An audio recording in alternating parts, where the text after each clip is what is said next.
Pour nous dire merci pour toute bénédiction nous disons merci pour la responsabilité nous gagnons pour nous capables sauver Timounio et puis nous disons merci pour la capacité nous gagnons pour nous capables accomplir la mission ça. Pour nous là papa, nous demandons avec tout cœur nous, avec toute force nous, pour capables protéger nous, pour capables aider nous, pour arrêter nous, qui nous besoin d'arrêter.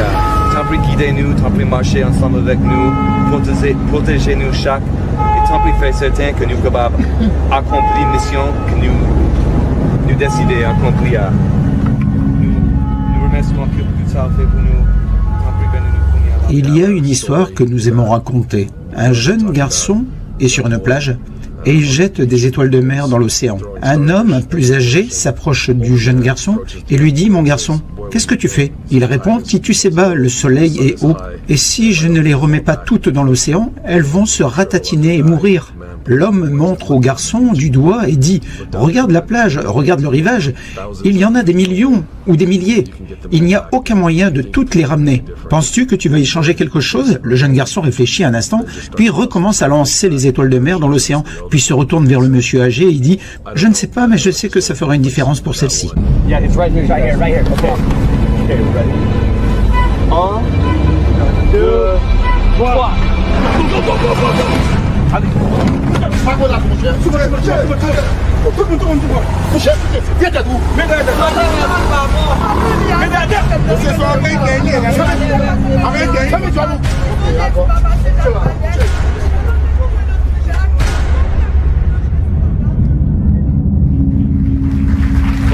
Merci beaucoup, mesdames et messieurs, merci. Merci, bonjour, c'est formidable de vous voir aussi nombreux, merci.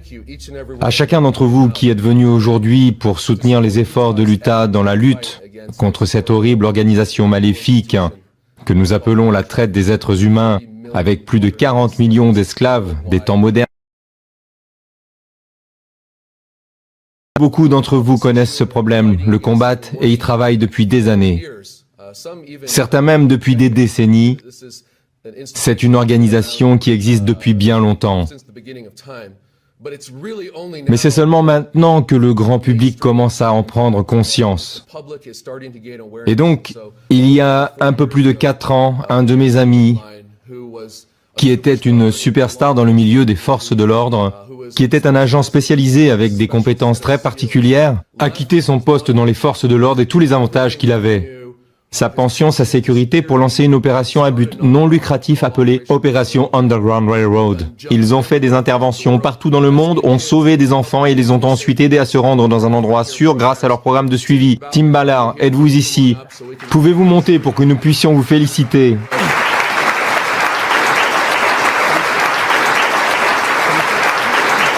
I'll be very brief. Je serai bref pour évoquer l'histoire en 1791, lorsque la population haïtienne s'est soulevée et a détruit l'esclavage dans leur pays. Cela a été mené par Toussaint Louverture. Les abolitionnistes en Amérique regardaient ça. Frédéric Douglass a observé cela et il s'en est inspiré, et quand l'esclavage a finalement été éradiqué légalement, parce qu'il n'a pas été éradiqué dans les faits, Frédéric Douglass a dit « N'oublions pas les fils et les filles d'Haïti, qui sont les véritables pionniers de l'abolition au XIXe siècle. Pour tout le reste, nous nous en remettons à Dieu et prierons pour nous tous pendant que nous prendrons l'avion. Ceci dans les prochaines 24-48 heures. Nous exécuterons cette opération et je suis certain que ce sera un succès. Je vous remercie beaucoup. Nous avons identifié presque 4 trafiquants. Nous attendons juste votre décision.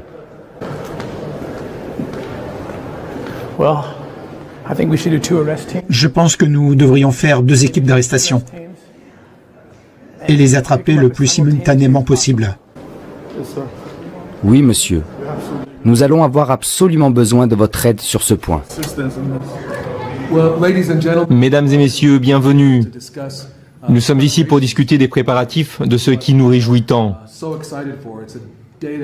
C'est un jour que nous attendons depuis longtemps et nous voulons remercier mon collègue, procureur général Muknam, qui est ici avec son équipe, et ensuite nos amis de la DCPG, la police judiciaire d'Haïti. Notre philosophie est que peu importe le pays auquel les enfants appartiennent ou dans lequel ils sont nés, ce sont tous nos enfants et nous voulons tous les protéger. Mais parfois les gens de notre pays nous demandent pourquoi vous allez à Haïti, pourquoi passez-vous ou pourquoi le procureur général passerait-il du temps dans un autre pays. Nous avons besoin de vous ici et notre réponse est la suivante. Pour les crimes mondiaux comme la traite des êtres humains, nous ne pouvons pas prétendre que cela se produit uniquement aux États-Unis, alors nous y travaillons ici au niveau national pour que nous puissions protéger nos amis et alliés et aussi nous protéger nous-mêmes, afin que cela n'arrive jamais aux frontières des États-Unis. Les États-Unis créent la demande. Le plus grand producteur et consommateur de pornographie enfantine se trouve ici, aux États-Unis. Nous savons donc que ce sont nos compatriotes qui sont à l'origine de ce phénomène. Et parce que nous avons la même culture que ces compatriotes malfaisants, nous pouvons accéder rapidement à l'obscurité, au mal, et demander à la police si vous aviez des opérateurs qui pouvaient s'infiltrer dans le ventre de la bête, dans les endroits les plus sombres, et trouver ses enfants. Et j'ai répondu que oui, nous le pouvons.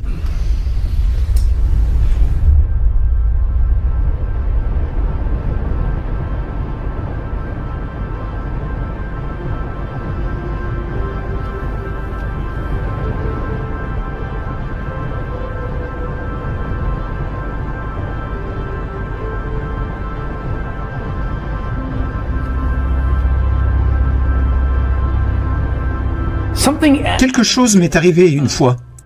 C'était après avoir quitté le gouvernement, et j'étais déjà avec l'opération Underground Railroad, et j'étais sur le point d'aller dans ce complexe à Port-au-Prince, à Haïti. C'était un centre de trafic, et ça ressemblait à un orphelinat vu de l'extérieur. Il y avait écrit orphelinat sur les murs, et la police nous a demandé d'y entrer sous couverture, comme si nous allions acheter des enfants. Et je me souviens d'être assis à l'extérieur près de la porte, et j'ai toujours dans ma tête, vous savez, mon problème avec moi, c'est que j'ai 7 enfants. Donc, tout enfant que nous cherchons à sauver, à la minute où je vois cet enfant, oh, il a 6 ans, j'ai un enfant de 6 ans, oh, il a 10 ans, j'ai un enfant de 10 ans. Et donc, mon esprit met en projection, vous savez, je veux dire, le visage de mon enfant sur le visage de cette petite victime. Je me suis battu et j'ai lutté. Et c'est ainsi que j'ai réussi à le dépasser, à cause de ces premières expériences d'association qui m'ont presque détruit. Et alors je me tenais à l'extérieur de l'orphelinat, quelque chose s'est produit, j'ai regardé à l'intérieur et j'ai vu 28 enfants. C'était plus que ce que j'avais jamais vu. Et là, ça se produit. Oh mon Dieu, il y a Blaine, il y a Jimmy, il y a Sam. Vous savez, tous mes enfants sont là. Et je me souviens d'avoir été en dehors de cet endroit. Et j'ai pensé, je ne vais pas arriver à le faire. J'ai dû le prendre sur moi. Je devais acheter un enfant. Ces gens pensent que nous sommes ici pour acheter des enfants.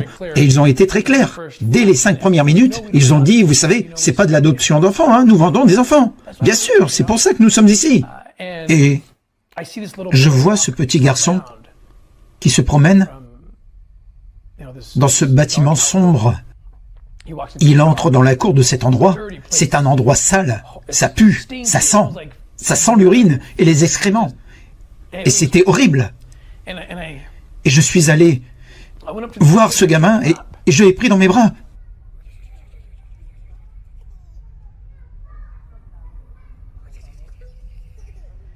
Et c'était comme mon enfant. Vous savez, j'ai vu mon enfant et il est devenu mon enfant. Donc, quand je le tiens et mon partenaire négocie avec les méchants à propos du prix, et oh, je pense que vous voulez celui-ci, d'accord. Et ces horribles personnes essaient de vous savez, ils nous donnent des conseils sur la façon d'échapper à la police et comment ils ont fait cela avant pour les faire sortir du pays. Alors j'ai le gamin dans mes bras et je veux aller voir dans la dépendance sombre qui se trouve autour du complexe. Mais je ne veux pas avoir l'air trop curieux. Alors je fais semblant, vous savez, de communiquer avec les enfants. Le fait d'avoir des enfants, je sais comment faire. Je le fais pointer du doigt dans la pièce comme s'il allait me montrer quelque chose et je regarde les méchants et je leur fais comprendre que l'enfant veut me montrer quelque chose et ça marche et ils sont OK. Alors je suis rentré là-dedans. Et ça puait de plus en plus. Et quand je suis entré à l'intérieur de ce bâtiment sombre, c'est devenu de plus en plus silencieux, à mesure que je m'éloignais des bruits de la rue et des autres enfants qui jouaient dehors. Et plus le calme s'installait, plus j'étais capable d'entendre ce qui avait été toujours là, juste derrière moi. Et c'était les pas de ce petit enfant qui me suivait. Et je me retourne, et il y a cette petite fille qui me regarde, et je n'ai pas voulu attirer l'attention, alors je lui donne une barre chocolatée. Oui, ces enfants sont affamés. Elle prend cette barre de chocolat, et elle me regarde, puis elle regarde en retour ce petit garçon dans mes bras, et sans le quitter des yeux, elle la casse en deux et lui en donne. Et je me dis que ce n'est pas normal. Et alors, ça m'a sauté à l'esprit. Oh mon Dieu, ils sont frères et sœurs. Et elle est horrifiée, parce que combien d'Occidentaux sont venus ici et ont pris un enfant. Et cet enfant a disparu et on ne l'a jamais revu. Et c'est tout ce qui lui reste dans sa vie. Et ces adultes essaient de le vendre.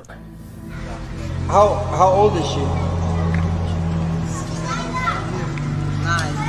9. You're 9? How long has she been here? How long has she been here? 4 years. Toutes les 30 secondes, un enfant est vendu. Il est vendu pour le sexe, il est vendu pour le travail, il est vendu pour le prélèvement d'organes. Voilà la chose pour laquelle nous nous engageons maintenant.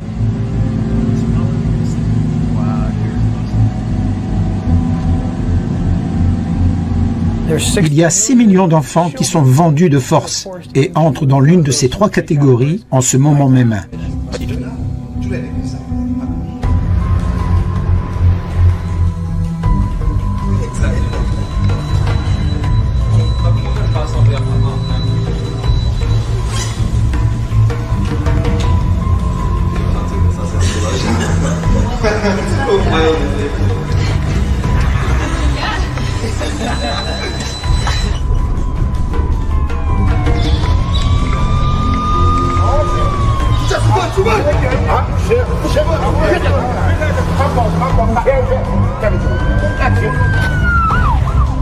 L'esclavage moderne est vraiment le fléau de notre génération.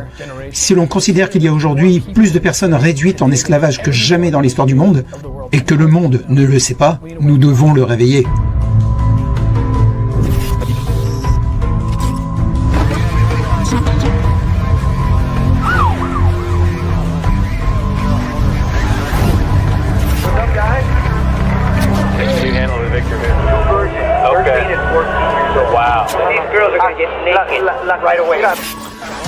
¿Cuáles son el trato especial o las restricciones para las vírgenes? Porque en el pasado hemos tenido experiencias, están llorando, no quieren. Que diga eso, que me hable.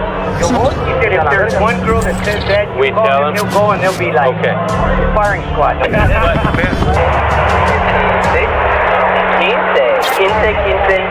Me gusta.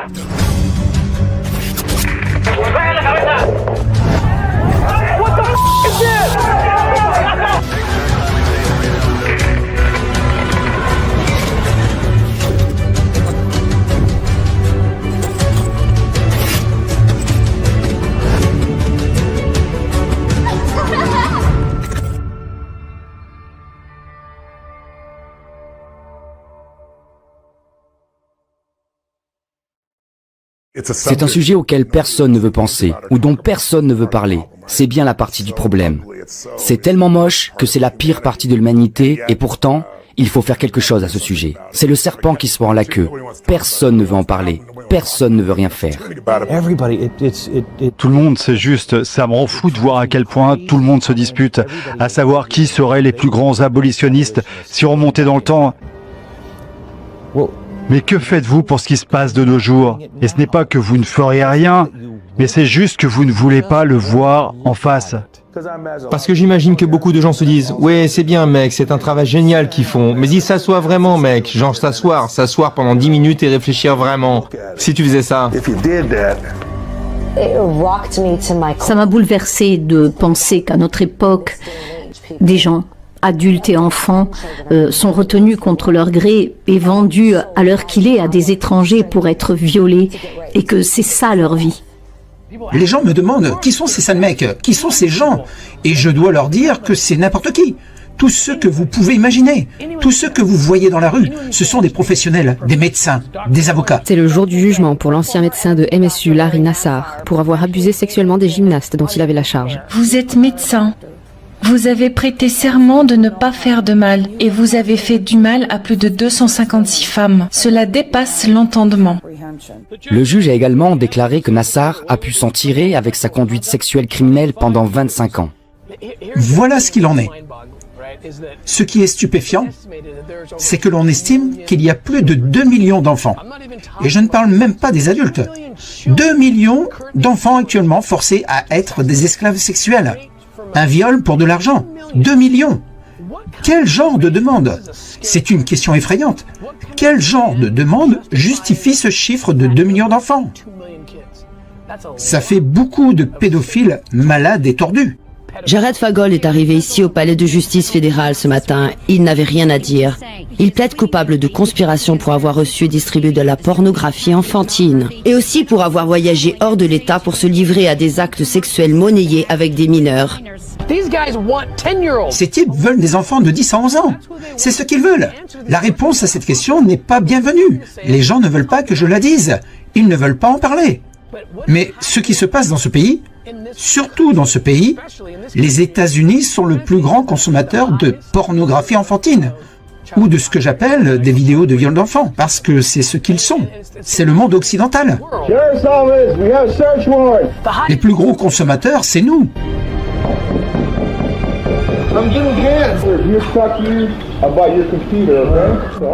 Et c'est pourquoi ce sont des accros du sexe.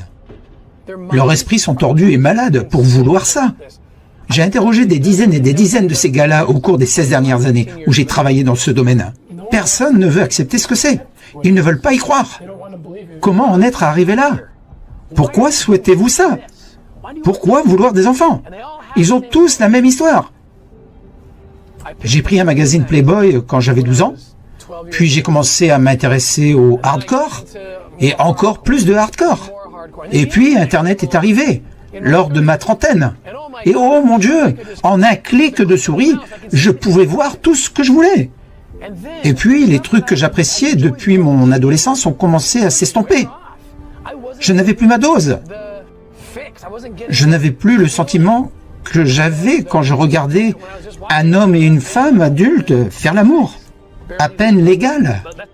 C'est pourquoi j'ai commencé à faire des recherches sur Google. Ensuite, ça ne le fait plus pour lui. Ok, 16 ans. Je vais m'arrêter là. Je vais m'arrêter à 16. Voilà ce qui se passe.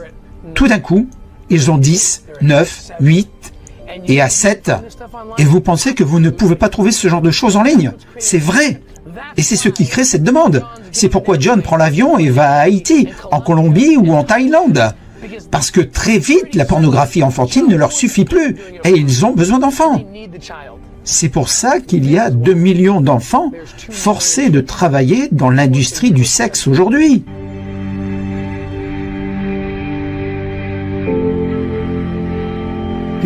Les gens ne parlaient pas de la traite des êtres humains comme ils le font maintenant. Et c'est vraiment grâce à ce travail et aux efforts d'organisations comme Opération Underground Railroad. Il ne parlera jamais de lui. Mais Tim est un auteur, un conférencier et un professeur très respecté. Il pourrait mener une vie tranquille en faisant cela, un peu comme Indiana Jones. Mais il a une autre facette, celle de sa carrière dans les forces de l'ordre. Il a été un agent respecté des forces de l'ordre pendant de nombreuses années. Et parce que son cœur est si grand, qu'il est si compatissant et qu'il veut protéger tous les enfants, tous les hommes et toutes les femmes du monde, il a quitté le confort de son badge, de sa retraite, de son mode de vie dans les forces de l'ordre, pour créer il y a plusieurs années avec beaucoup de foi Opération Underground Railroad. À l'époque où lui et Catherine l'ont fait, ils ne savaient pas si quelqu'un s'en soucierait.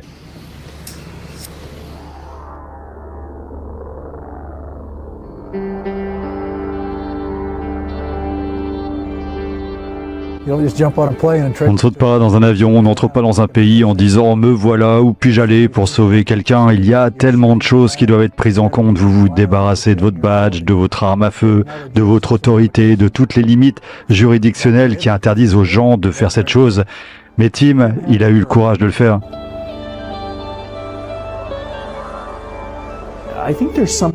Je pense qu'il y a quelque chose à dire sur la persistance de Tim.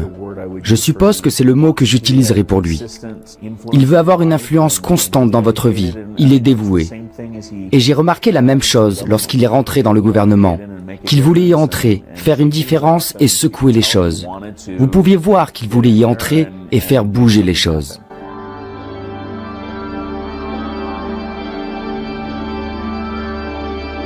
J'ai grandi en Californie du Sud. J'ai toujours su que je voulais être un agent fédéral. C'est tout ce que je voulais faire. Je ne sais pas pourquoi. C'était juste comme inhérent. Ma famille n'était pas emballée. Mes parents pensaient que c'était fou. Personne dans notre famille n'avait été militaire, ni même dans les générations précédentes, ni dans les forces de l'ordre. Mais c'était juste quelque chose que je voulais faire. Alors je l'ai poursuivi. Tout ce que j'ai étudié les sciences politiques, j'ai étudié les relations internationales, et mon premier emploi après mes études supérieures était à la CIA. J'ai travaillé dans le centre d'opération. Mes études avaient porté sur le terrorisme et les armes. J'ai obtenu mon diplôme d'études supérieures en décembre 2001. Le gouvernement était ouvert aux experts en terrorisme, et c'est ce que je voulais faire. En apprenant ce qui s'est passé le 11 septembre, j'ai appris que l'un des terroristes venait du Mexique, qu'il s'était présenté au port d'entrée en Californie, puis qu'il était retourné dans l'Est et qu'il avait aidé à lancer ses attaques. Je voulais aller à la frontière. Je parlais espagnol. Je me suis dit, je veux aider à enquêter et à me défendre contre les terroristes potentiels qui pourraient nuire à notre pays. Je suis arrivé au bureau de Calexico en Californie. J'avais le job de mes rêves. Je veux dire que j'étais assis à la frontière. Mon bureau donnait sur la frontière. Je pouvais voir le drapeau mexicain flotter devant ma fenêtre. C'était l'époque où on trouvait un tas de tunnels à travers San Diego et tout au long de la frontière en Californie. Je rampais dans les tunnels, c'était génial, mais ça n'a duré que 6 mois environ. Mon patron m'a appelé et m'a dit que nous allions créer un nouveau groupe de lutte contre le trafic d'enfants. Nous savions que de mauvaises personnes transmettaient et recevaient des informations d'exploitation, des informations très très dangereuses, et qu'ils violaient des enfants littéralement en temps réel. Julia, ¿cuántos años tienes? 16. ¿Está bien?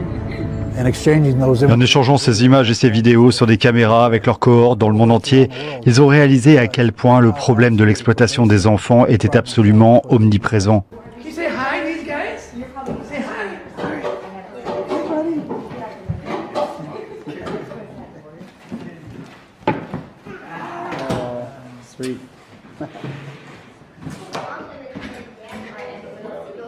Un superviseur l'a contacté et lui a dit « On pense créer un groupe sur les crimes contre les enfants et on veut que tu t'en occupes. » Il est rentré à la maison et m'en a parlé et on s'est dit tous les deux « Ah non, il n'y a pas moyen. » Nous avions 2 petits-enfants à l'époque et cela est tellement horrible. Et on ne pensait pas que c'était quelque chose qu'on voulait amener dans notre maison. Et mon mari a cette lumière, il est capable de voir le bien dans le monde et il a beaucoup d'optimisme, beaucoup de force. Je ne voulais pas qu'on lui enlève ça. Nous élevons une jeune famille et je ne voulais pas que cela disparaisse et donc nous avons pris cela très au sérieux. Ma femme et moi avions juré que la seule chose que je ne ferais pas serait des crimes d'enfants. Alors nous avons dit non. Je me souviens être entré à la maison ce soir-là et avoir dit à ma femme « Tu ne vas pas croire ce qu'ils viennent de me demander de faire. » Et elle a dit « Eh bien tu refuses. » Et j'ai dit « Je ne ferai pas, absolument pas. » Et elle a dit « Nous avons des enfants, tu ne peux pas faire ça. » Et je me souviens d'une nuit blanche, cette nuit-là, et de m'être levé le lendemain matin, de m'être regardé dans le miroir pour m'exercer à mon discours de rejet. Alors que je préparais mon discours, ma femme est venue vers moi, émue, les larmes aux yeux, et elle m'a dit « Nous faisons une énorme erreur. » Elle a dit que la raison pour laquelle je pensais qu'on ne pouvait pas ou ne devait pas faire ça, est la raison pour laquelle on doit le faire. Parce qu'on a des enfants. Parce qu'on sait ce que l'enfance est censé être. Et si c'est vrai qu'il y a des millions d'enfants qui sont forcés de vivre cet enfer, comment pouvons-nous dire non ? Parce que nous avons peur de notre propre douleur, qui n'est rien par rapport à cette douleur. Mais je lui ai dit que j'avais un droit de veto automatique, que si jamais je voyais quelque chose en lui, ne serait-ce que l'atténuation de sa lumière ou quelque chose d'autre, je devais automatiquement l'arrêter. Et sans poser de questions, il quitterait automatiquement le groupe. Donc j'y suis allé à contre-cœur, j'ai changé mon discours. C'était juste un mot, oui. Et on s'y est mis.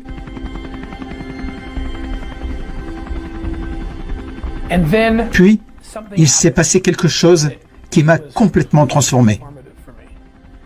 Nous faisions des enquêtes sur la pornographie juvénile et l'un des enfants de la vidéo a fait surface et s'est trouvé juste à la frontière où je travaillais. Il n'y a pas longtemps, les autorités américaines ont découvert une vidéo horrible montrant un garçon de 5 ans en train de subir des abus sexuels de la pire façon. Le garçon et sa sœur de 12 ans avaient été kidnappés et faisaient l'objet d'un trafic entre les États-Unis et le Mexique. Tous deux étaient les esclaves sexuels d'un homme monstrueux. Quelque chose est arrivé. La divine providence est intervenue et cela a eu lieu à la frontière entre les États-Unis et le Mexique. Le garçon a été vu par un officiel américain qui savait qui il était. Il a identifié le garçon de la vidéo. C'était la première fois que je voyais réellement l'un des enfants de la vidéo. C'était un Américain qui vivait dans la région de Los Angeles. Il avait un grand entrepôt et à l'intérieur de cet entrepôt se trouvait une maison résidentielle. Dans cette maison, il y avait des caméras cachées partout, du porno partout, des jouets partout. Il faisait venir ses enfants pour les désensibiliser et il faisait des vidéos de viol d'enfants.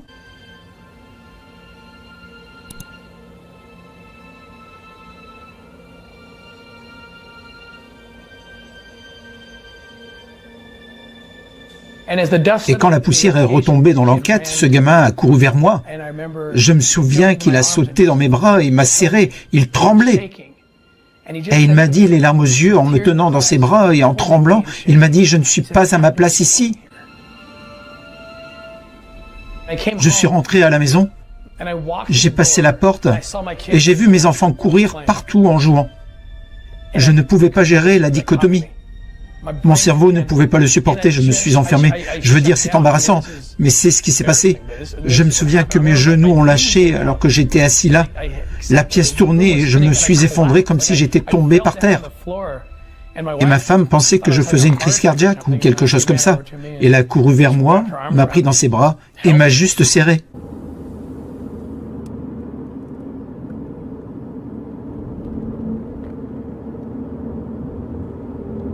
On a frappé à ma porte un jour. Je garde habituellement ma porte ouverte, mais je pense que j'étais au téléphone. Je n'ai donc pas répondu immédiatement. Je suis allé à la porte, j'ai vu Tim partir et je lui ai demandé « Hey Tim, j'ai fini, entre ». Il était très préoccupé, je pouvais dire qu'il était perplexe. Je pouvais dire qu'il était émotionnellement épuisé, qu'il avait besoin de quelqu'un à qui parler. Il a dit « Écoute, je pense que je peux vraiment mieux faire en quittant le gouvernement ».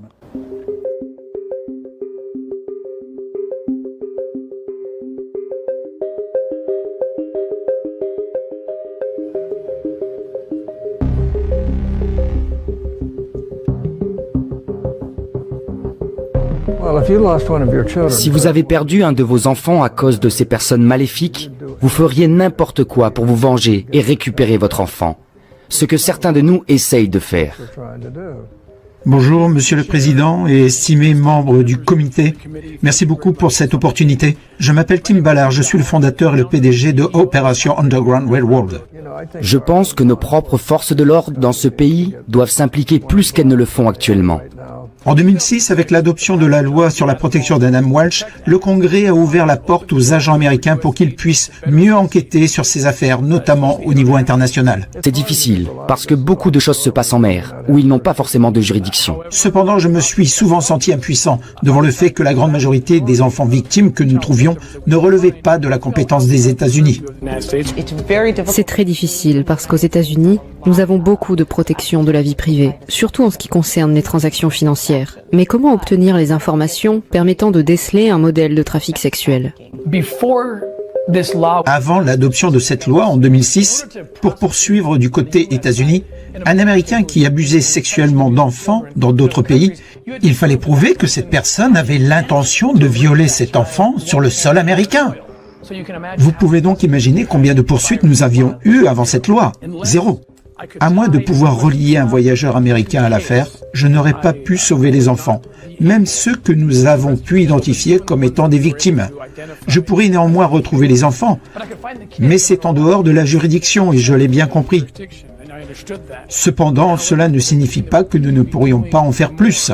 Cela demande un petit effort, mais c'est ce que nous devons faire. Et nous devons nous battre comme des diables pour essayer de récupérer ces enfants et les mettre sur la bonne voie. Mais dans beaucoup de cas, une fois qu'ils ont disparu, ils ont disparu.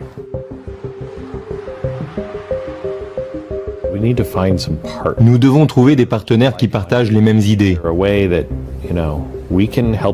Est-ce qu'on peut s'entraider? Parce que nous sommes dans le même genre de business. Il y a de grandes listes sur lesquelles nous pouvons nous appuyer. Nous vous aidons, vous nous aidez. J'ai rencontré Tim à travers, je pense, une série de coïncidences qui m'ont conduit à l'un de ses livres. C'est un formidable écrivain, un formidable chercheur. Je veux dire, il est vraiment brillant. Je le connaissais donc en tant qu'auteur et nous sommes devenus amis. Mais je ne savais pas qu'il avait cette double vie secrète. J'arrivais, je ne me souviens plus où c'était, mais j'arrivais en ville. Il était en ville et il a dit « Hey, ça te dérange si on se rencontre et qu'on parle ?» J'ai répondu « Bien sûr, je vais rester dans cet hôtel, pourquoi tu ne viens pas me rejoindre ?» Et il a dit « Pourquoi ne pas nous rencontrer dans une salle de conférence ?» Ok. Je veux que le monde se réveille sur ce qu'il se passe. 2 millions d'enfants sont des esclaves sexuels. Il a passé la main sous sa chemise et il a sorti un badge fédéral. Sur une chaîne, il s'est assis là. J'ai littéralement dit, est-ce que j'ai des problèmes? Je vais aller en prison? Qu'est-ce que c'est que ça? C'est l'entreprise criminelle qui a la croissance la plus rapide au monde. Revenons à l'Amérique du 19e siècle, au problème de l'esclavage. Nous pourrions apprendre du passé. Nous avons éradiqué l'esclavage. Foutaise, nous ne l'avons pas éradiqué. Et il a expliqué ce qu'il faisait. Et a expliqué qu'il avait besoin de ne plus travailler avec le gouvernement. Et qu'il avait un moyen pour que nous puissions vraiment avoir un impact. Mais il avait besoin d'1 million de dollars pour le démarrer. 10 000 $ pour mettre en place une équipe d'assaut, c'est parti, si c'est à l'étranger. Oui, nous avons des équipes d'assaut qui font ça. Ce sont d'anciens Navy Seals. Ce sont des gens comme moi qui sont prêts à faire ça. Il se trouve que j'étais avec un avocat qui était assis avec moi. Et j'ai posé tout un tas de questions. Mon avocat a dit, non, vous ne pouvez pas. Vous ne pouvez pas. Que se passera-t-il si quelque chose tourne mal, blablabla, si vous levez des fonds, que c'est à la frontière et que ces gars sont... Vous êtes au Texas. Glenn, est-ce que tu vas surveiller et espionner les gens? C'est exactement ça, non? Les gens utilisent l'Internet dans l'intimité de leur propre maison. Je ne condamne pas cette action, je dis juste que... Vous avez tout à fait raison. Je le ferai par le biais de la police et je le ferai en toute légalité. Mais je veux dire, c'est du trafic d'enfants. Tim est l'homme le plus sincère, le plus honnête et le plus honorable que j'ai jamais rencontré. Alors j'ai dit, ok, on va réunir votre premier million. Nous ne sommes pas en train de dire que nous allons devenir une force de police. Non, j'ai juste peur qu'ils enfoncent la mauvaise porte et tu sais... Qu'ils l'enfoncent. Je vais promouvoir, je vais faire, je vais développer avec vous mon temps, mon réseau, tout est à votre disposition. J'avais un arrière-arrière-grand-oncle et un arrière-arrière-grand-père qui sont tous deux morts dans le fameux camp de concentration du Sud. Ils se battaient pour le Nord.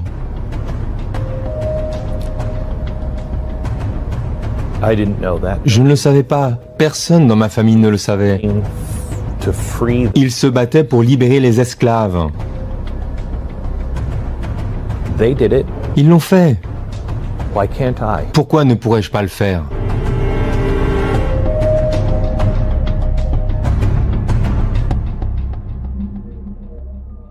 Abraham Lincoln, lorsqu'il était aux prises avec la proclamation d'émancipation, la nation ne voulait pas qu'il le fasse. Même dans le Nord, il ne voulait pas qu'il le fasse. Et il a traversé quelque chose. En 1862, son fils est mort. Il est devenu extrêmement empathique, il a même commencé à se tourner vers Dieu et à prier comme il ne l'avait jamais fait auparavant. Les historiens ont appelé cela une expérience du chemin de Damas pour lui. Puis il a dit, contre vents et marées, je vais le faire. Personne dans son cabinet ne voulait vraiment qu'il le fasse. Et il a dit, je le fais. Il a changé le cours de la guerre et le cours de l'histoire, en faisant de la guerre une question de liberté humaine, la libération des captifs. Et tout a changé, ce qui a conduit au 13e amendement, et ainsi de suite. C'est ce que nous devons tous faire. Arrêter d'ériger des murs. Ce sont de vrais enfants et ils n'ont personne. Et si on ne s'ouvre pas, personne ne le fera. Quand on s'ouvre, ça fait un peu de mal. Mais alors, vous devenez tellement plus efficace dans ce que vous essayez de faire. Les idées et l'inspiration, je dirais même que les miracles commencent à se produire lorsque vous faites cela.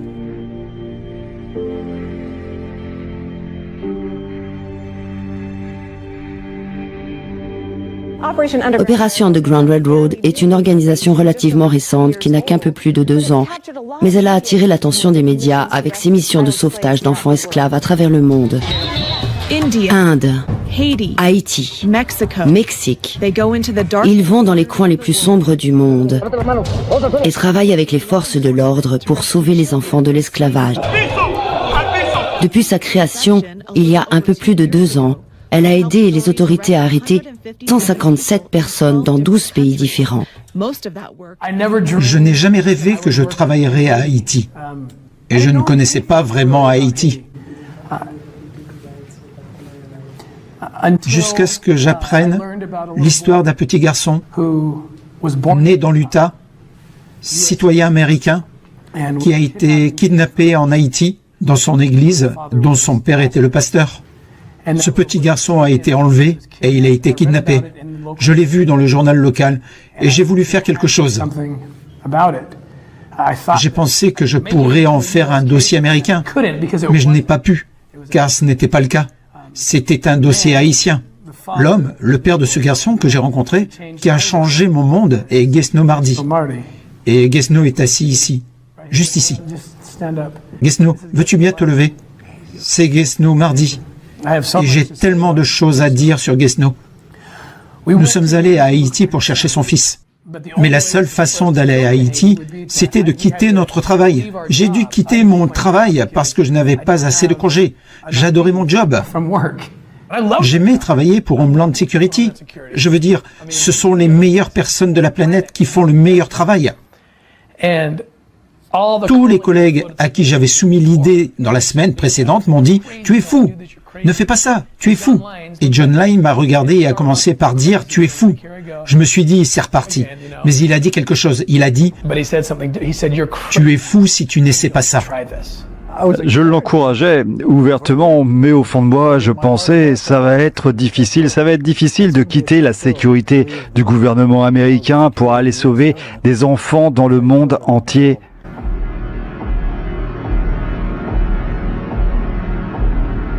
Trois ans. Gardy. Il s'appelle Gardy. Ils l'ont kidnappé de l'église où Guesno était le pasteur. Ils l'ont pris, ce petit garçon, et ils l'ont trafiqué. Cela arrive tout le temps en Haïti.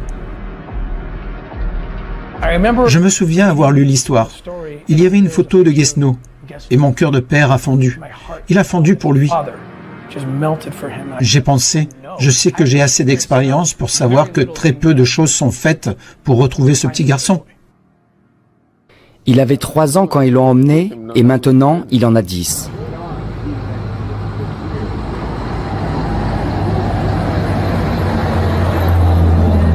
Lorsque cela s'est produit pour la première fois, je ne pouvais pas dormir de la nuit. Je ne pouvais même pas entrer dans ma maison et dormir. Parce qu'en tant que père, mon travail consiste à récupérer mon fils. J'ai passé des mois avant même de pouvoir rentrer à la maison et dormir à l'intérieur.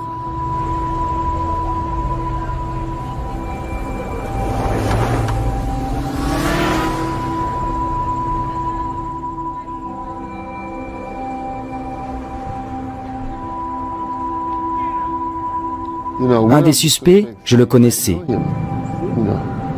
Je ne sais pas comment ça se passe ailleurs, mais en Haïti, les gens qui kidnappent les autres ne le font pas au hasard. Ils connaissent les victimes, vous savez. Même quand les autorités judiciaires disent qu'elles ne peuvent rien y faire. Une fois, je leur ai parlé et ils m'ont demandé de leur apporter une piste solide. Et ils viendront et feront tout leur possible pour me le ramener. Mais je dois obtenir la piste, et je n'ai aucun moyen de le faire. Alors, parfois, quand les gens sont en vacances, J'emmène mon véhicule dans la montagne et j'essaye d'aller dans un marché public ouvert, essayant d'apercevoir mon garçon. Il peut être là-bas. Et c'est un très long voyage.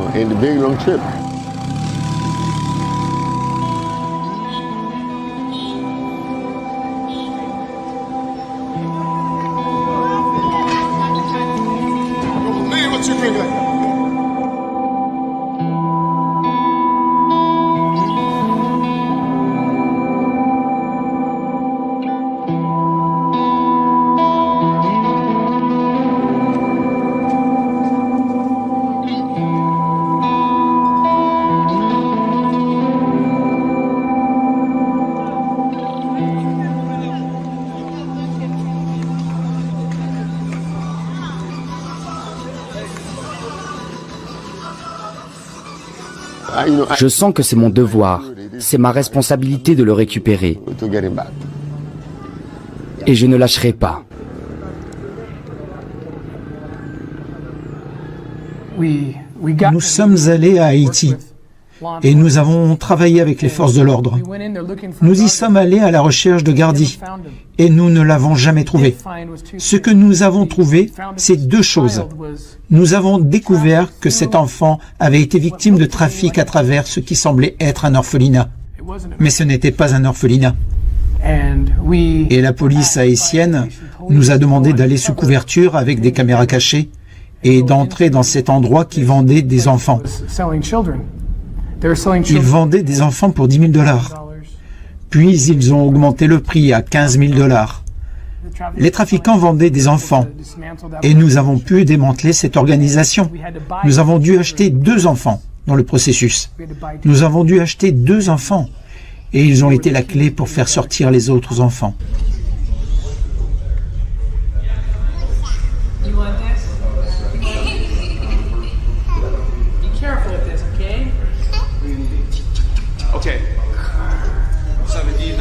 Après avoir fait sortir ses enfants et vu que son fils n'était pas là, j'ai dit à Guesno, je suis vraiment désolé, votre fils n'est pas là. Il y avait 28 enfants qui ont été secourus, mais son fils n'était pas là. J'ai commencé à pleurer et Guesno pleurait, mais il n'a pleuré qu'un petit moment. Puis il a levé la tête et il a dit, tu ne réalises pas ce qui vient de se passer. Et j'ai dit, quoi? Qu'est-ce qui vient de se passer? Il a souri. Et je ne savais pas pourquoi il souriait, parce que c'est un gars très souriant, et il dégage une lumière autour de lui. Mais j'ai appris ce qu'était cette lumière, parce qu'il a dit, si Gardi n'avait jamais été kidnappé, alors votre équipe ne serait jamais venue ici. Et ces 28 enfants seraient à vendre et auraient été vendus. Et j'ai dit, oui, je suppose que je n'y avais jamais pensé de cette façon. Et puis, il a peut-être dit la chose la plus profonde que quelqu'un ne m'ait jamais dite. Il a dit, si je dois sacrifier mon fils pour que ces 28 enfants puissent être sauvés, c'est le sacrifice que je suis prêt à faire. Et c'est à ce moment-là que j'ai su que nous ne quitterions jamais Haïti à cause de l'esprit de cet Haïtien qui, soit dit en passant, est allé au poste de police le lendemain et a dit « Je ramènerai à la maison n'importe lequel de ces enfants qui ont été sauvés au nom de mon fils. Je les ramènerai à la maison. » Et il a ramené 8 de ses enfants à la maison ce jour-là et est leur père aujourd'hui en Haïti. Et donc, voyez-vous, nous ne pourrions jamais quitter Haïti après cela. Nous avons décidé que nous devions faire plus d'opérations. Nous avons dû creuser plus profondément, chercher Gardi. Plus nous cherchons Gardi, plus il se passe de drôles de choses. À chaque fois que nous cherchons, nous retrouvons d'autres enfants. Gardi est l'enfant dont l'histoire a créé l'opération Underground Railroad.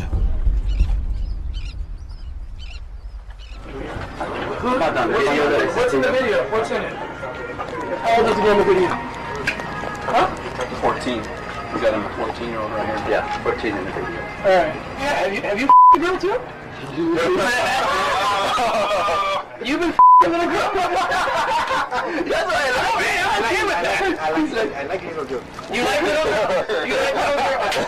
What's the youngest little girl you've ever Not PPTI only in Yes. 10? 10 years old? Motherfucker! J'étais assis face à ces types qui m'ont parlé des enfants qu'ils avaient violés et ils ont ri. Ils ont ri, ils se sont moqués et ils ont dit « Tu dois le faire aussi ». Et c'était horrifiant, horrifiant. C'était le dimanche du Super Bowl. Et c'est là que l'histoire devient très intéressante. Le dimanche du Super Bowl, beaucoup d'Américains organisent des fêtes avec des ailes de poulet grillées, regardent le grand match. Pendant qu'une organisation locale à but non lucratif, qui lutte contre la traite des êtres humains, a passé son week-end du Super Bowl en Haïti. Timothy Ballard et son équipe de l'opération Underground Railroad ont travaillé sous couverture, en prétendant acheter des jeunes filles à des fins sexuelles. Ballard affirme que les hommes lui ont vendu 20 mineurs âgés d'à peine 11 ans. C'était le dimanche du Super Bowl, le 5 février 2017. Nous avions mis en place cette opération qui semblait se dérouler sans encombre. Dans le cadre de l'opération Underground Railroad, nous voulons toujours nous assurer que si ces enfants secourus ne peuvent pas retourner chez leurs parents, ils seront placés dans des maisons sûres, des orphelinats et des centres de réadaptation contrôlés. Ainsi, notre équipe de suivi, dirigée par Madame Jessica Mass, qui est ici avec nous aujourd'hui, a passé des semaines à faire la liaison avec des partenaires en Haïti. Pas seulement Guéno dans sa maison sécurisée, mais d'autres dont les noms ne peuvent pas être divulgués pour leur propre protection. Quand nous allons dans un pays, la première question que nous posons, si la police ou le gouvernement accepte de travailler avec nous, la première question que nous posons est « Quelle est la capacité de suivi dont vous avez connaissance ?» Ces enfants sont si nombreux, ils n'ont pas de maison où aller. Ce n'est pas toujours une histoire heureuse où l'on dit « Oh, ta famille qui t'aime t'attend dans le jardin et les arbres sont là avec de belles fleurs, tu peux les embrasser. » Je veux dire, généralement, ce n'est pas le cas. J'aimerais que ça soit ça. Mais généralement, le fait qu'il n'y ait pas de famille ou que la famille fait partie du problème, c'est comme ça qu'ils sont devenus victimes de trafic. Et c'est là que tout le monde se plante. C'est là que nous avons merdé. C'est la partie reconstruction. La fin de l'esclavage était une bonne chose. Maintenant, comment s'assurer que nous fournissons les outils nécessaires pour qu'ils réussissent et aient une chance équitable de vivre quelque chose qu'ils n'ont jamais connu auparavant? Je ne peux même pas imaginer les cicatrices qu'ils ont. Et être capable de les voir changer de vie, c'est remarquable. Nous avons mis en place toute l'opération. Vous avez vu sur la vidéo le magnifique club Calico Beach. Nous devions jouer le rôle de touristes sexuels très riches et donc nous avions mis en place toute l'opération et ça s'est très bien passé. À son arrivée, la police a arrêté 9 hommes appartenant à 3 réseaux distincts de traite des êtres humains et a libéré 29 victimes. Nos partenaires haïtiens ont fait un travail incroyable. Nous avons procédé à l'arrestation. Nous avons immédiatement amené les filles dans la zone où l'on nous a assuré qu'elles recevraient le soutien dont elles avaient besoin. Nous étions si contents, nous étions ravis à l'idée que ces filles allaient enfin avoir l'espoir d'une guérison. Ce n'est que quelques jours plus tard que j'ai reçu l'appel téléphonique.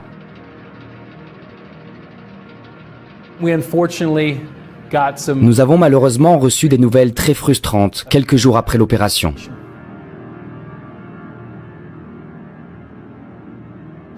Les trafiquants ont été libérés et toutes les filles ont été relâchées.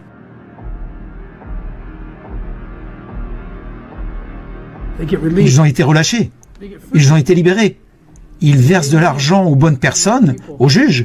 Je me souviens, quand nous avons reçu cette note, je me souviens de Jessica Mass. Nous étions en larmes. Nous étions en larmes. Nous ne pouvions pas croire que ces enfants pouvaient à nouveau être mis en danger.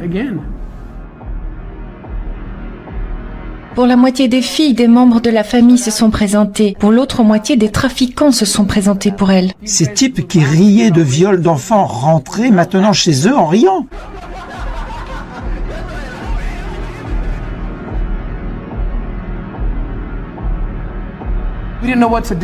Nous ne savions pas quoi faire.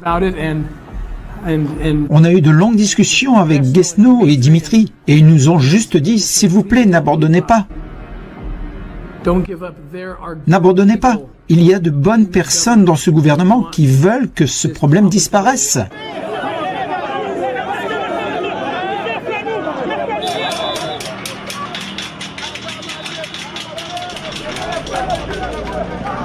Et ce qui s'est passé, était ce que nous espérions qu'il se passe. Les bonnes personnes qui ne savaient pas ce qui nous arrivait sont venues à nous. Les bonnes personnes sont venues nous voir et nous ont dit qu'ils ne connaissaient pas cette vérité, qu'ils ne savaient pas ce qui s'était passé et qu'ils ne le toléreraient pas.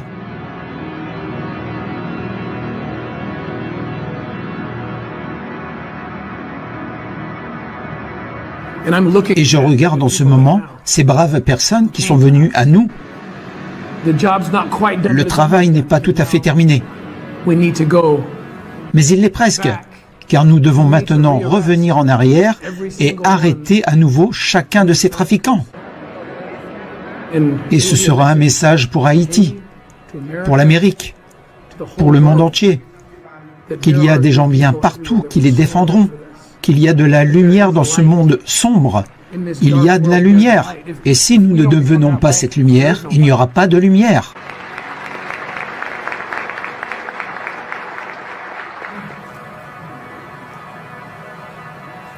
Moi, je suis la parole de mon collègue. I was listening to your word. C'est moi pour dire merci. I should be the one to thank you guys. Parce que c'est un choix que vous faites pour aller aider dans le pays. Because you choose to come help me in my country. L'aime vini, moi prends poste commissaire gouvernement. When I become Attorney General, moi je un dossier Calico. Dossier Calico Beach, trafic d'êtres humains. I saw that case in my office. I saw that case about the trafficking in Calico Beach. Donc, moi te dis, m'a fait avec méthodologie. 1, m'a révoqué juge qui est impliqué là-dedans. 2, m'a planifié une opération pour m'arrêter les gens qui étaient là-dedans encore. First, what I said, I'm going to fire all the judges. Second, I'm going to go and get the other people. Moi rencontré le président de la République. I met the president of Haiti, Jovenel Moïse. Pour me dire si yo pas voulu pour me faire bataille, ça m'a quitté job là. I tell them if they don't want me to do this work, I'm not going to work anymore. Première partie c'était révoquer juge. The first part was to fire those judges. Moi fini avec ça. And I've done this.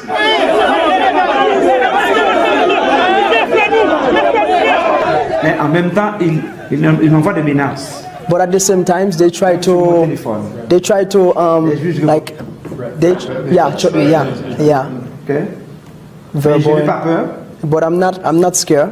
Parce que moi, je voulais continuer cause là. Because I want to keep going this cause. Donc, au lieu pour dire merci, m'a plaidé avec vous et puis n'a continué à lutter comme ça. Instead of telling me thank you, I will be working together with you to keep working. Nous allons continuer la bataille là. And we are going to fight.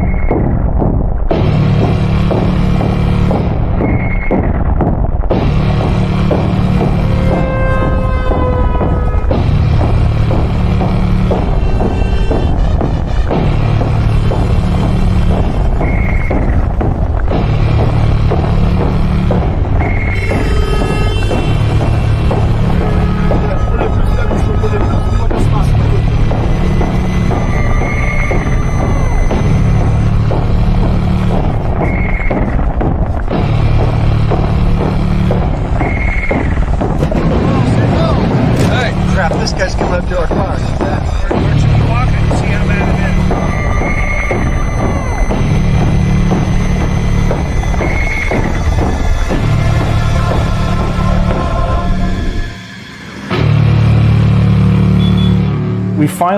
Nous avons enfin de la visibilité sur ce qui se passe. Nous changeons notre procédure. Nous en avons 2 d'entre eux. Nous avons toujours besoin de vérifier. Nous allons avoir des équipes de reconnaissance en marche le reste de la journée.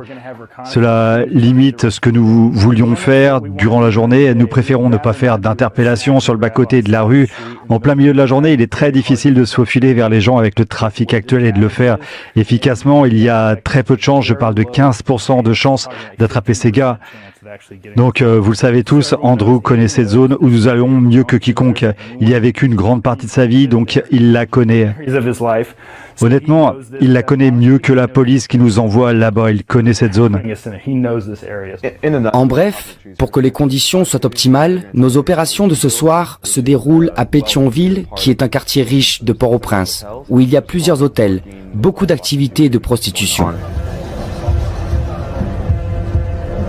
Riche est un terme très relatif. Pour Haïti, et c'est l'endroit où les étrangers viennent, si vous êtes un étranger, vous allez venir ici. Vous allez rester très probablement à Pétionville. C'est donc ce qui attire certaines de ces activités néfastes.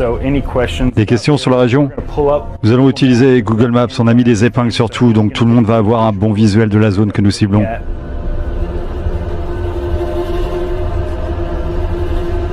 Ok les gars, pendant qu'on fait ça, les fenêtres sont teintées. Et j'ai vu des lumières à l'arrière. Il ne devrait pas y avoir de lumière à l'arrière, ok? Nous sommes dans un van banalisé, c'est un van qui est utilisé pour les taxis. Dans quelques minutes, je vais devoir baisser mes vitres. Parce qu'il n'est pas normal pour les taxis d'avoir leurs vitres complètement remontées.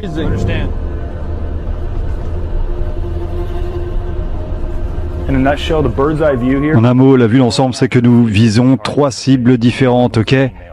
Et que l'une d'entre elles est une femme. C'est notre atout dans toute l'opération. Si tout le reste échoue, on aura cette nana ce soir. Elle est ignoble. Andrew peut donner plus de détails. Est-ce que Cho... Est-ce qu'elle va traîner dans la rue? Est-ce qu'elle est une espèce de proxénète? Elle a des prostituées qui travaillent pour elle? Tu sais ce que nous recherchons? Oui, elle est dans le trafic et c'est une patronne. Elle est à la tête d'un cartel. Ok? Elle est comme un capitaine, le capitaine de la mafia. Notre hôtel est juste là. C'est le Best Western Pétionville. Elle se trouve véritablement à 2 pâtés de maison d'ici et un peu plus bas, généralement, mais elle bouge de cet endroit. En quelque sorte, je dirais sur un rayon d'un pâté de maison. Elle traverse la rue, elle traverse la rue. C'est chaud, juste là. Elle traverse la rue avec un pantalon blanc. C'est elle. C'est chaud, juste là.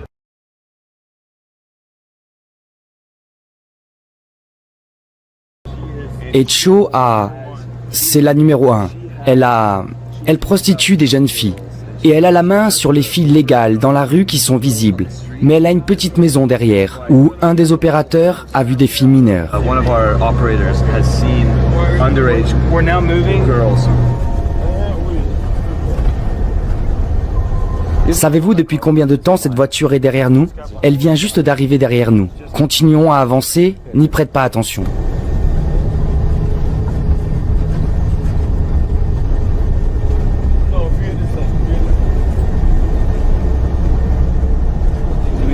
Et Dimitri, il est possible que nous soyons suivis? Il est possible que nous soyons pris en filature derrière nous?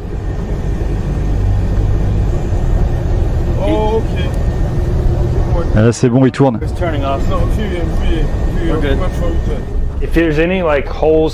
y a des failles dans la logique, là maintenant, n'importe quoi de flagrant auquel quelqu'un pense, c'est le moment d'en finir parce que tout s'imbrique très vite. Et ils garantissent qu'il y a plus de choses à venir. Ce que j'aimerais faire, c'est commencer par une prière. Que penses-tu de ta prière spéciale? Oui, bien sûr. D'accord, on va juste baisser nos têtes et je vais la chanter rapidement. Yivorecha Yehovah vayishmorecha Ya'er Yehovah panav ilecha viyunecha Yisa Yehovah panav ilecha Vayisim lecha Shalom. Que Yahweh te bénisse et te garde, que Yahweh fasse luire sa face sur toi et qu'il t'accorde sa grâce, que Yahweh lève sa face vers toi et qu'il te donne la paix. Amen.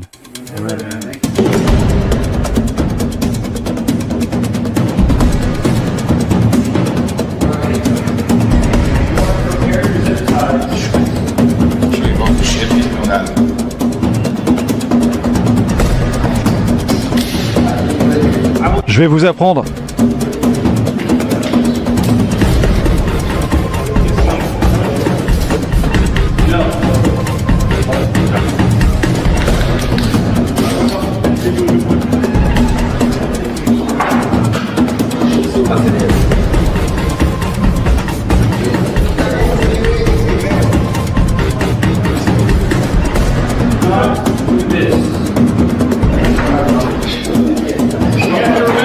devez garder à l'esprit, il y a d'autres personnes dans ces maisons.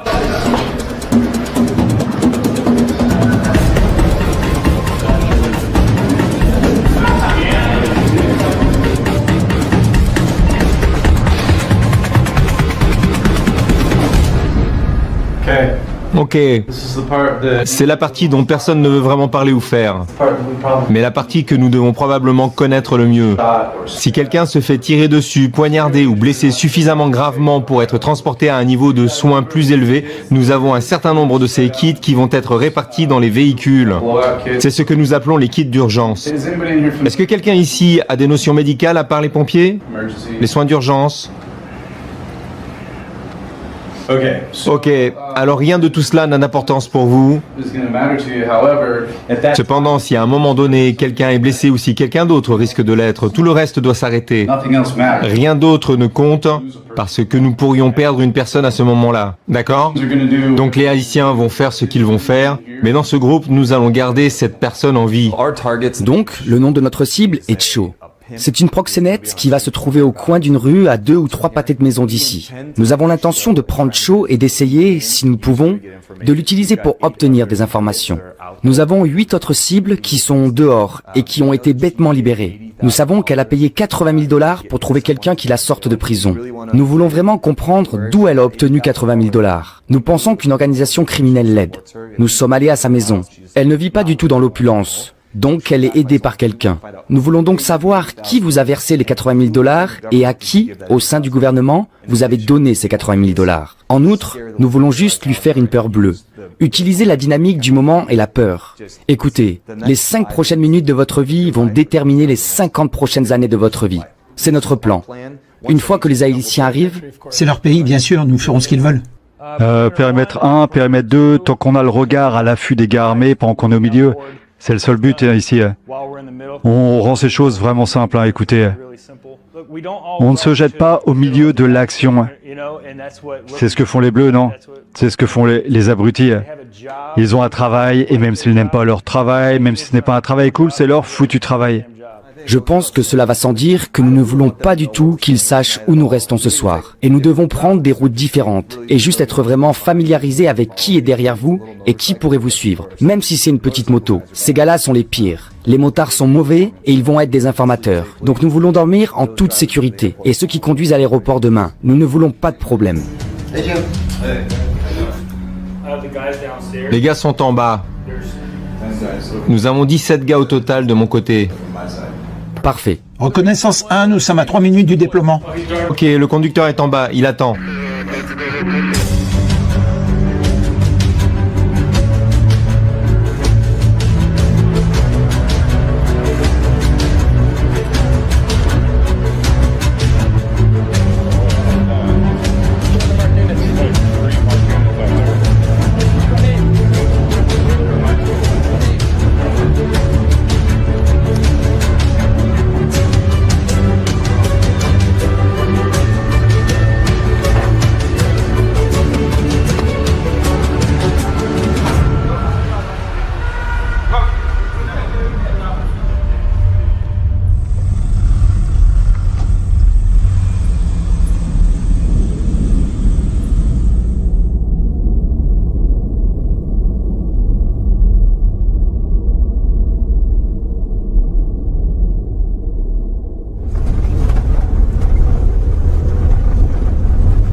Papa nous financier là, Papa nous vient devant assoya pour nous dire merci pour toute bénédiction nous disons merci pour la responsabilité nous gagnons pour nous capables sauver Timunio et puis nous disons merci.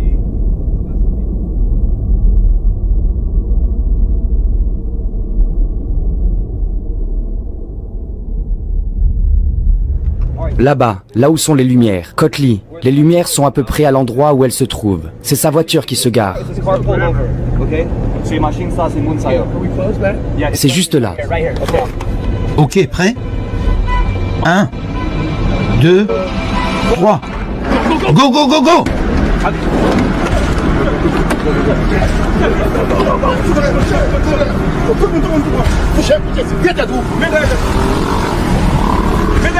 Vocês são americanos, né?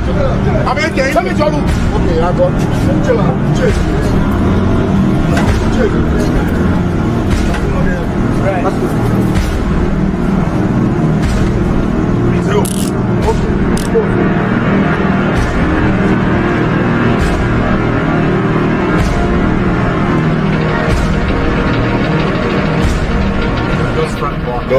Allez devant et bloquez-les. On va boucler ce périmètre.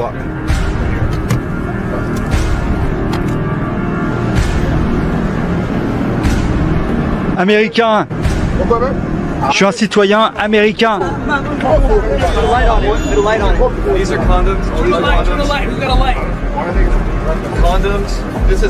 Tout ça, c'est pour l'énorme sac de préservatifs. Prenez toutes ces preuves.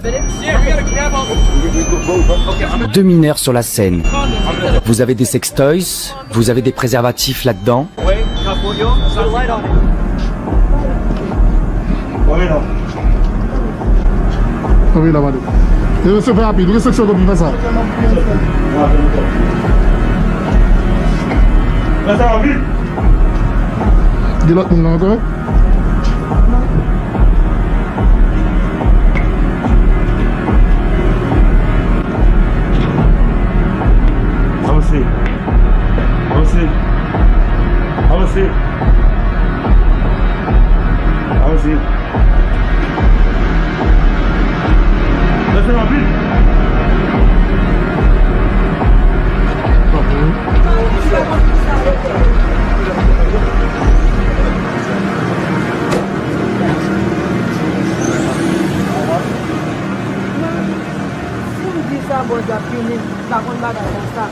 João é mchita lá, c'est comme ça mchita et yo met on va contrôler ça, ma voix vraiment on va contrôler ça.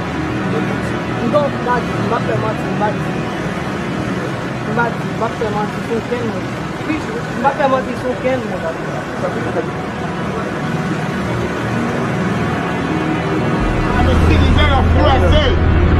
Take a photo of that. Yo, I'm a citizen of USA. Okay? Ex-colonel. Okay? So you say I'm an ex-colonel. Yeah. I'm a citizen of USA now. Everyone, same vehicles. Same vehicles. Même machine. Combien de gars se sont retrouvés coincés juste là? Tim, est-ce que c'est un problème que nous ayons un Américain? Ils ont dit qu'il était américain. Je ne pense pas qu'il l'était. Il disait « Je suis américain ». Donc nous avons obtenu plus que ce que nous avions prévu, c'est certain. Est-ce que nous sommes au quartier?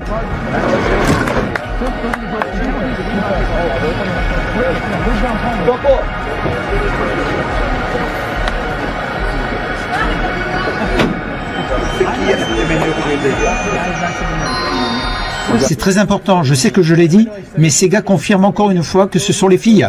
Les mêmes filles qu'elle a amenées. Les mêmes filles. Et nous pensons qu'elles vivent avec elle. Elle les garde captives dans sa propre maison. De la façon dont je vois les choses, vous allez aller en prison. Vous allez devoir m'expliquer cela à mon bureau.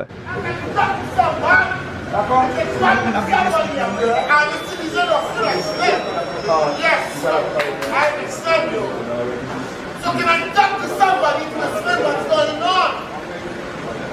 I'm a citizen of United States. Cette femme, c'est celle qui a déjà été arrêtée? Oh oui. À Calico Bay? Et la fille? La même fille. Elle a amené le Calico. Elles sont mineures. Ok. Dites-leur qu'elles ont 12, 13, 14 ans. Que vous les avez prises en flagrant délit.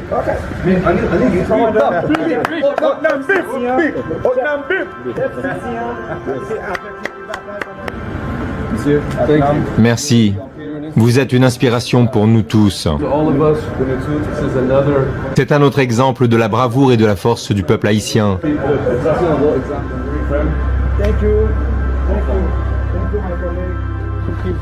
L'essentiel pour moi, ces gestes, ça me permet de faire plus d'efforts.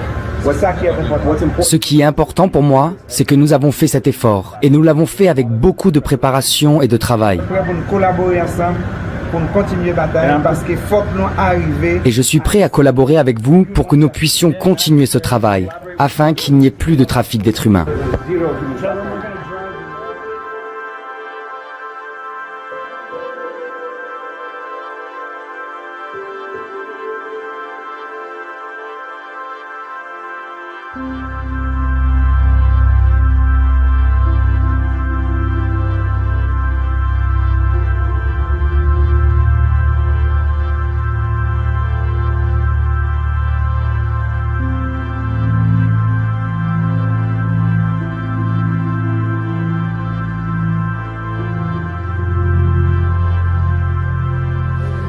El pueblo, ¿entiendes?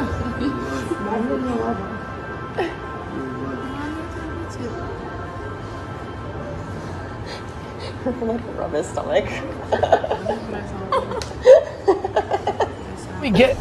Nous sortons les enfants des antres des cauchemars et ils sont dans une maison sûre. Jessica Mass, notre directrice d'Apticar, est avec eux et ils commencent à s'ouvrir, ils commencent à parler. Et la petite fille, la plus jeune d'entre eux, se met à pleurer. C'est un déchirement. Elle a dit, d'aussi loin que je me souvienne, c'est la première fois que j'ai ressenti de l'espoir. Et elle a commencé à nous raconter comment à l'âge de 6 ou 7 ans, elle a été kidnappée à la suite du tremblement de terre.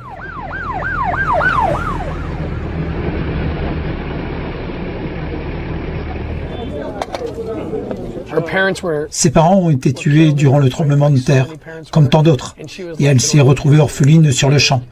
Et cette gentille femme arrive, lui dit qu'elle va s'occuper d'elle et de venir avec elle. C'est ce qui s'est passé partout après le tremblement de terre. Dans le cas de Rosie, je veux dire, elle avait 6-7 ans. Showed l'a attrapée, a promis de prendre soin d'elle, et au lieu de cela, l'a réduite à une vie d'esclavage sexuel. Et c'était tellement fou. Elle a dit, c'est incroyable que vous soyez venu me sauver le 12 janvier. Elle a dit que c'était le 12 janvier, il y a 8 ans, quand le tremblement de terre a frappé. Hey, buddy. Hey, how are you? This little girl. Cette petite fille était dans le pays le plus obscur du monde. Non seulement ça, mais elle était dans le coin le plus obscur de ce pays obscur, se vautrant dans l'enfer, loin de toute personne qui pourrait s'en soucier. You're so big.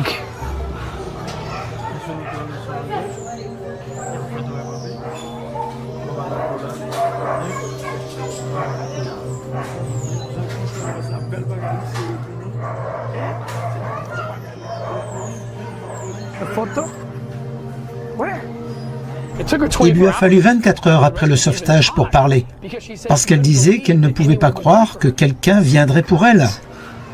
C'est qui? Santa Claus. Le Père Noël? Il est venu? C'est ce que nous essayons de faire ici. Nous allons intentionnellement dans les coins les plus sombres de la planète, là où il n'y a aucun espoir, et où nous trouvons ces enfants.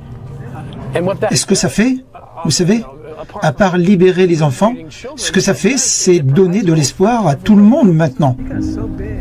C'est énorme. Je veux dire, là où il n'y avait aucun espoir, il y a de l'espoir partout. Si nous pouvons continuer à développer nos opérations et à obtenir le soutien dont nous avons besoin, il y a de l'espoir partout pour la première fois. Ok, poussez-vous, on va discuter. On va discuter ici. Ok. Comment tu t'appelles? Hey, comment tu t'appelles? Quel est ton nom? Pas encore. Pas encore. Comment tu t'appelles?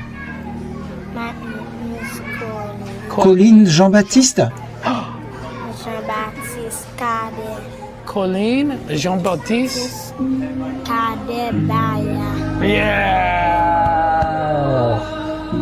C'est quoi ton nom, mon grand? Jean-Baptiste Kadaya.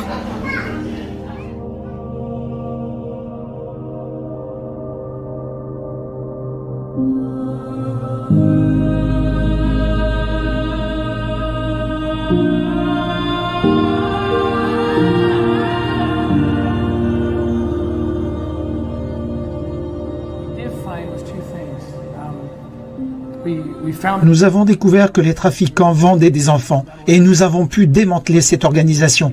Et nous avons dû acheter 2 enfants dans le processus. Nous avons dû acheter 2 enfants. Et ils ont été la clé pour faire sortir les autres enfants. Et nous avons raconté cette histoire de nombreuses fois. Mais ce qui est spécial à propos de ces 2 enfants, c'est que j'ai formé un lien spécial avec eux. Et quand nous conduisions de l'orphelinat à l'hôtel, ce petit garçon a sauté sur mes genoux.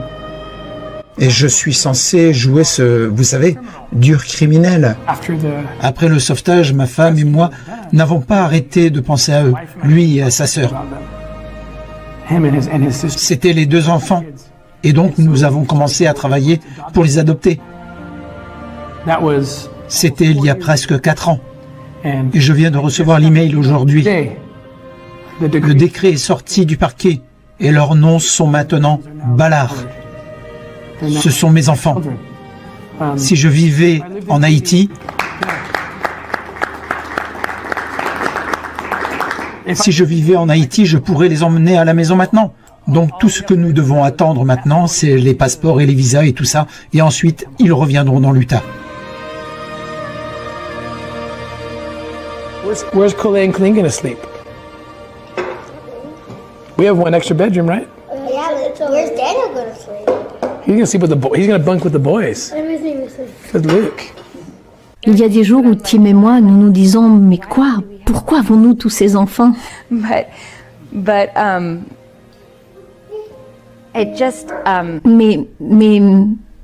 c'est juste que vous regardez ce petit gars et il est tellement aimé.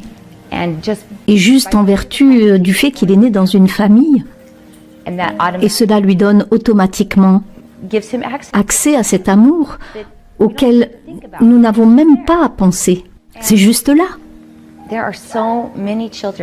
Et il y a tellement d'enfants dans le monde qui n'ont pas ça. Et il ne devrait pas y avoir autant d'abus avec autant d'enfants dans le besoin.